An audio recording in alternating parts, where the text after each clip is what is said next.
আরে রাইম মামা, তোমার এত ইনভাইট দিতেছি, ধরতেছো না কেন? আরে মামা মনটা ভালো নেই। কেন, কি হইছে? এতবার ইনভাইট দিতেছো কেন? আরে মামা, তুমি তো আমার আগে কথাটা শুনবা। কি কথা বলো? মামা আর কি আর বলবো, দুঃখের কথা, আমার মাহিদুল মামার আইডিটা হ্যাক হয়ে গিয়েছে। আরে মামা কষ্ট পেও না, আমরা চেষ্টা করে দেখতেছি আইডিটা আনতে পারি কিনা। তো আমার মাহিদুল মামা অ্যাড দিছে। কিরে মাহিদুল বন্ধু, কি অবস্থা? আইডির জন্য আপিল করছিস? মারে আপিল তো করতেছি রে বাবা,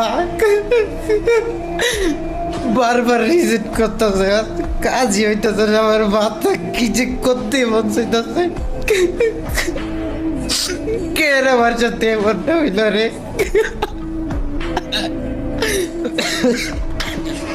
আমার মাথা মধ্যে কিছু খেলতেছে না। কত স্বপ্ন ছিল রে। দেখো কিভাবে কান্না করতেছে, আমার শুনে অনেক কষ্ট লাগতেছে। প্লিজ রাহিম মামা, তোমার ফলোয়ারদের বলো না আমার মামাকে ফলো করতে, প্লিজ। ভাই কি আর বলবো, ওর কান্না দেখে আমার নিজের কান্নাই থামাইতে পারতেছি না। একটা মানুষের স্বপ্ন ভেঙে যাইতেছে। ভাই তোমরা কেমনে পারো একটা মানুষের ইমোশন নিয়ে খেলতে? গাইস কয়দিন পর বিবেচ দিবে, আর এই মুহূর্তে ওর সাথে এটা কি ঘটনা ঘটে গেল। তো আমার ভালোবাসার ভাই বোনেরা, আমি তোমাদেরকে ছোট্ট একটা চ্যালেঞ্জ দেই। নিচে মাহিদুলের আইডিটা মেনশন দেওয়া আছে।